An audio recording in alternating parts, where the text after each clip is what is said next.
আসসালামু আলাইকুম, সবাইকে স্বাগতম জানাচ্ছি Microsoft SQL server database training এর এবারের পর্বে। এবারের সেকশন হচ্ছে এসকিউএল ডেভেলপার। এসকিউএল ডেভেলপারের এবারের পর্বে আমরা আপনাদেরকে দেখাবো কিভাবে আপনারা এসকিউএল ডেভেলপার হওয়ার জন্য যেই জায়গাতে অথবা যেই আইডিইতে অথবা যেই সফটওয়্যারে বসে সারাদিন রাত কোডিং করবেন সেটা কেমন দেখতে হবে এবং সেটা কীরকমভাবে কাজ করে সেটার সম্পর্কে কিছু বেসিক টিপস আপনাদেরকে দিব এবং সেটা দিয়ে আপনাদের কার্যক্রম শুরু হবে। চলুন তাহলে সেই সফটওয়্যারটি সম্পর্কে বিস্তারিত ধারণা দিই।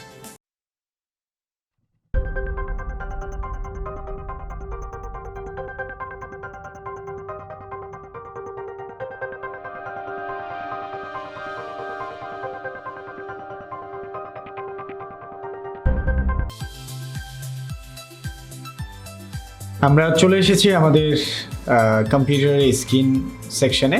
এখানে এসে আমরা শুরুতেই আমরা এই সফটওয়্যারটি আমরা যখন ডেটাবেস ইনস্টল করতে পারবো তখনই আমরা আমাদের ম্যানেজমেন্ট স্টুডিও ইনস্টল করব। তখন আমরা এরকম একটা ডেটাবেস ব্রাউজার সফটওয়্যার পেয়ে যাব, যেটার মাধ্যমে এক্স্যাক্ট ডেটাবেসটাকে আমরা ব্রাউজ করব।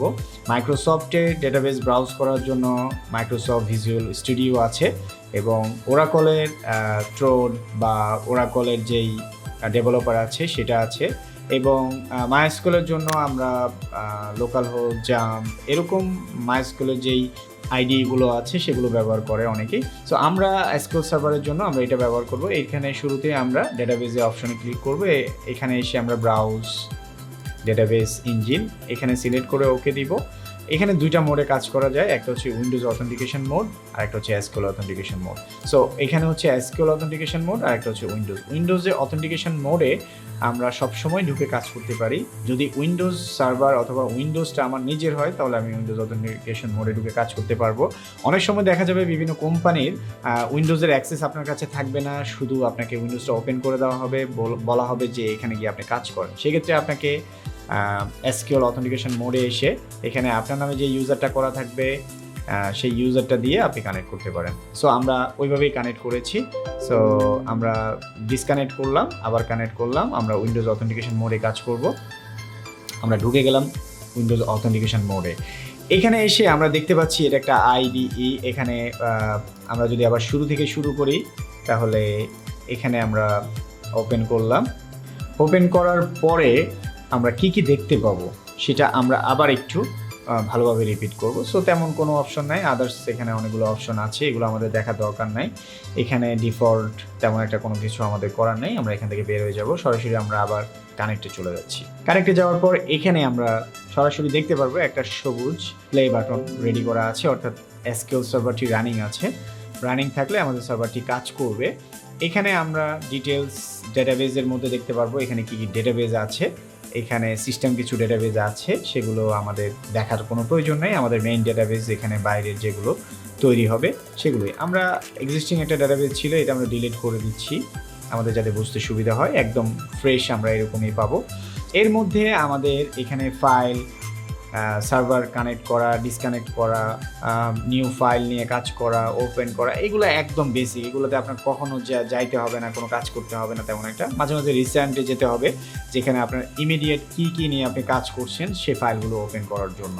এর চেয়ে তেমন বেশি কোনো কাজ নেই। এডিটে তেমন একটা কোনো কাজ নেই। আপনার ভিউতে এখানে আসলে তেমন একটা কোনো কাজ নেই। এগুলোতে আপনার কোনো কিছু তেমন একটা দেখার বিষয় নেই। এখানে টুলসে গিয়ে অপশনে কিছু কাজ আছে, এটা আমরা আপনাদেরকে একটু পরে দেখাবো। উইন্ডোতে গিয়ে আপনি রিসেট, যদি আপনার এই যে মাইক্রোসফট এসকিউএল ম্যানেজমেন্ট স্টুডিও যেটা সার্ভার ম্যানেজমেন্ট স্টুডিও যেটা এলোমেলো করে ফেলেছেন, তখন আপনি রিসেট উইন্ডোজ লেআউট দিলে অটোমেটিকলি আগের মতো করে লেআউটগুলো তৈরি হবে। ধরেন আপনি এটা কোথায় হারাই ফেলছেন, এখন এটা কিভাবে আনবেন। সো এখানে ভিউতে গিয়ে আপনি চাইলে অবজেক্ট এক্সপ্লোরার এটা নিয়ে আসতে পারেন। ধরেন আপনি এটা জানেন না, এখানে গিয়ে করতে হবে সেটা জানেন না, আপনি রিসেট লেআউট দিলে অটোমেটিকলি ইয়েস প্রেস করলে আপনার ডিফল্ট যেটা সেটিং ছিল সেটা চলে আসবে। এখানে হেল্পে গিয়ে কিছু কাজ আছে, অ্যাবাউটে গিয়ে এখানে আপনার ম্যানেজমেন্ট স্টুডিওটা কোন ভার্সনের সেটা আপনি দেখতে পারবেন। 18.6 এই ভার্সনটা আমি ব্যবহার করছি। আপনারা চাইলে এর থেকে বেশি কম যে কোনো ধরনের ভার্সন ব্যবহার করতে পারেন। একটা জিনিস খেয়াল রাখবেন, management studio does not matter, যে কোনো ভার্সন যে কোনো জায়গায় কাজ করবে, কোনো প্রবলেম নেই। আপনি সবসময় চেষ্টা করবেন আপনার ডেটাবেস যদি 12, 16, 18, 20 যে কোনো ভার্সন হতে পারে, কিন্তু ম্যানেজমেন্ট স্টুডিও আপনি সবসময় আপডেট ভার্সন ব্যবহার করার চেষ্টা করবেন। এইটার সাথে ডেটাবেসের কোনো সম্পর্ক নেই, জাস্ট ডেটাবেসটাকে আপনি এই সফটওয়্যারের মাধ্যমে ব্যবহার করছেন, এটা হচ্ছে মেন বিষয়। আমরা চলুন তাহলে খুঁটিনাটি বিষয়ের মধ্যে সবচেয়ে বেশি যেটা ইম্পর্ট্যান্ট সেটা হচ্ছে সবসময় কানেক্ট, এই অপশনটি কানেক্ট করতে পারেন। আমরা আবার কানেক্ট করলাম। সো আপনি চাইলে অন্য সার্ভারে কানেক্ট করতে পারেন, এখানে আইপি দিয়ে, এখানে আইপি অ্যাড্রেস দিয়ে, অথেন্টিকেশন মোড, ওই সার্ভারের ইউজার এবং পাসওয়ার্ড দিয়ে আপনি কানেক্ট করতে পারেন। এখানে যদি আমরা কোনো সার্ভারের আইপি দিয়েও কাজ করতে পারি, এইভাবে আমরা আমাদের সার্ভারে যে কোনো সময় কাজ করতে পারি। এখান থেকে বসে আমেরিকা সার্ভারে বসে কাজ করতে পারি অনলি ম্যানেজমেন্ট স্টুডিওর মাধ্যমে। সেই সাথে এখানে বসে আমরা আমাদের বাংলাদেশি একটা ব্যাংকের সফটওয়্যারে কাজ করতে পারি, ব্যাংকের একটা ডেটাবেজে কাজ করতে পারি, যে কোনো ধরনের রিমোটলি ম্যানেজমেন্ট স্টুডিওর মাধ্যমে বিশ্বের যে কোনো ডেটাবেজে, অর্থাৎ SQL সার্ভার ডেটাবেজে কানেক্ট হতে পারবেন। এরপরে আমরা আপনাদেরকে যেটা শেখাবো, সবচেয়ে গুরুত্বপূর্ণ যে পার্টটা, সেটা হচ্ছে নিউ কোয়েরি। এই অপশনটি আপনার সবসময় প্রয়োজন হবে, কারণ এইটার উপরেই আপনার সব কাজ। আপনি Ctrl+N দিলে নিউ কোয়েরি চলে আসবে, এবং এটা যদি না আনতে পারেন তাহলে এখানে ক্লিক করলে নিউ কোয়েরি চলে আসবে। এটাও যদি না আনতে পারেন তাহলে ফাইলে গিয়ে নিউ, এখানে হচ্ছে ডেটাবেস ইঞ্জিন কোয়েরি, এইভাবে আপনি নতুন একটা কোয়েরি নিয়ে আসতে পারেন। এইভাবে হচ্ছে এইটার মধ্যে আপনি কোডিং করবেন। সো আমরা নর্মালি আমি নিউ কোয়েরি নিয়ে কাজ করি। এখন এইটাতে আপনি কোড লিখবেন। কোড লেখার জন্য আপনাকে যেটা করতে হবে, ক্রিয়েট ডেটাবেস, আমরা একটা নাম দিচ্ছি টেস্ট ডিবি। সো এই যে কোডিং করেছেন, ডেটাবেসের জন্য কোডিং করা অত্যন্ত সহজ, স্পেশালি SQL সার্ভারের জন্য। কারণ হচ্ছে আপনাকে কোনো সেমিকলন, কোনো কমা, কোনো ধরনের কোনো জটিলতা নাই, একেবারে ইজি। এখানে আপনি কোডিং করবেন, সিলেক্ট করে আপনি এক্সিকিউট দিলে আপনার ডেটাবেসটা তৈরি হয়ে যাবে, খুবই সহজ।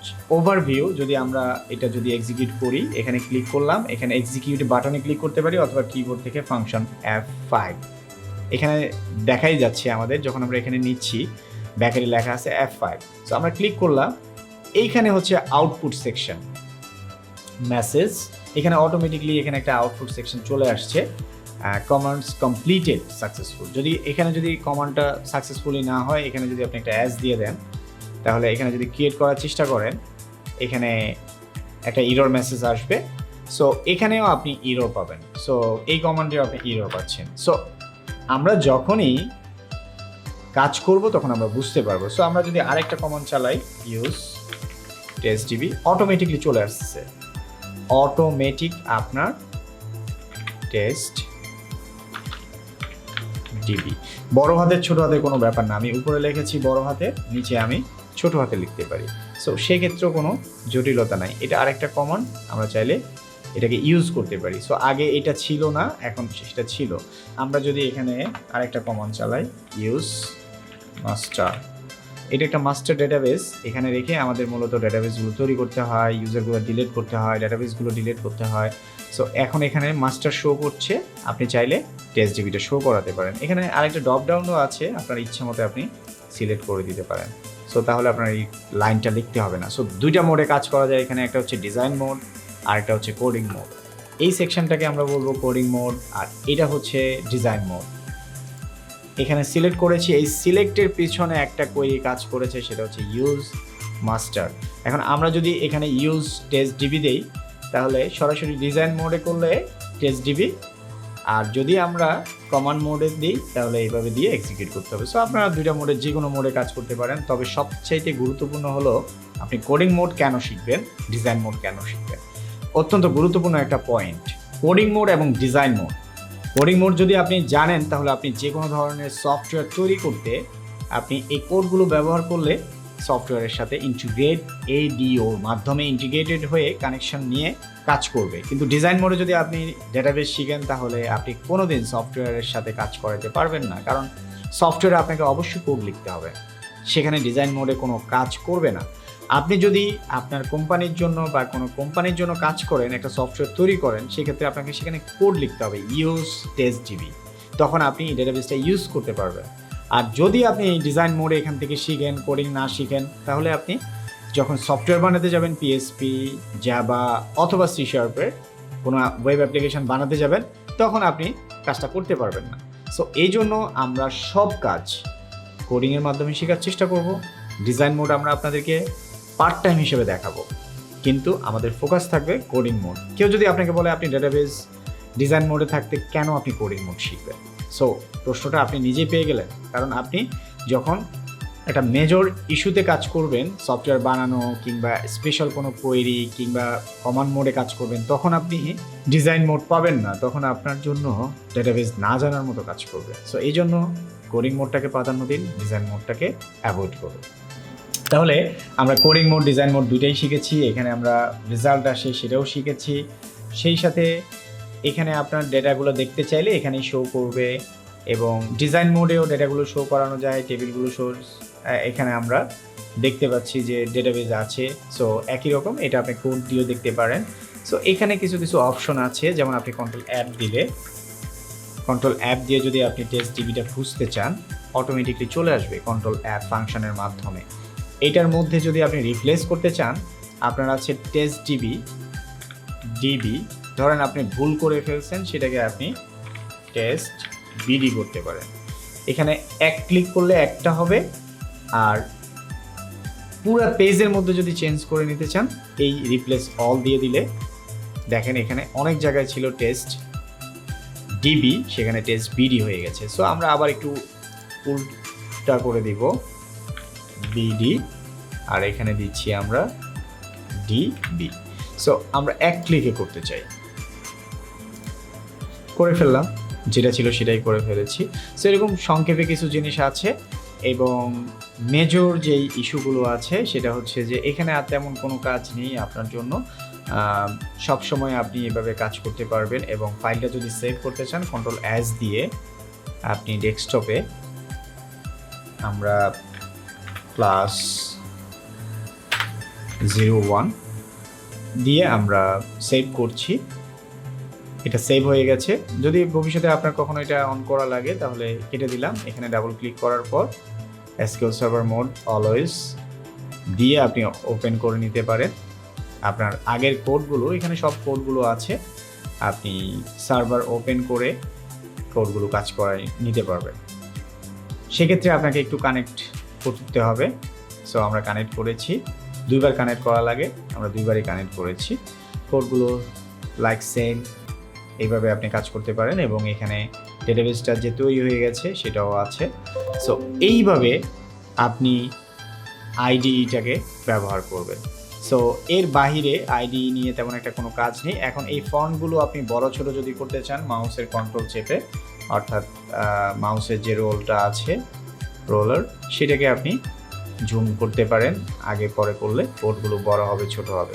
সো নর্মালি বড় কোড দেখতে সুন্দর লাগে এবং কোডগুলো স্পষ্ট বোঝা যায়, এভাবে আপনি কাজ করতে পারবেন। এছাড়াও টুলসে গিয়ে অপশনে আসার পরে আপনি জেনারেলে ফন্ট সাইজ বাড়ায় নিতে পারবেন, কালার করে নিতে পারবেন। 14 আছে, এখানে আমরা 18 করে নিলাম, ফন্ট সাইজগুলো বড় করে নিলাম।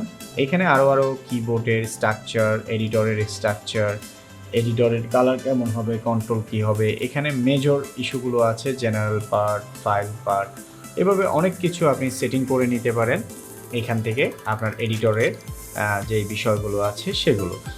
আমাদের আজকের ক্লাস এখানে আমরা ইন্ট্রোডিউস সম্পর্কে আমরা বেসিকলি শেষ করে নিচ্ছি। এখানে অনেক কিছু ছোটোখাটো বিষয় আছে, রো আছে, কত নম্বর লাইন আছে, আপনার কাজটা কত নম্বর লাইনে আছে, এরকম অনেক ছোটোখাটো রিপোর্ট দেখাবে।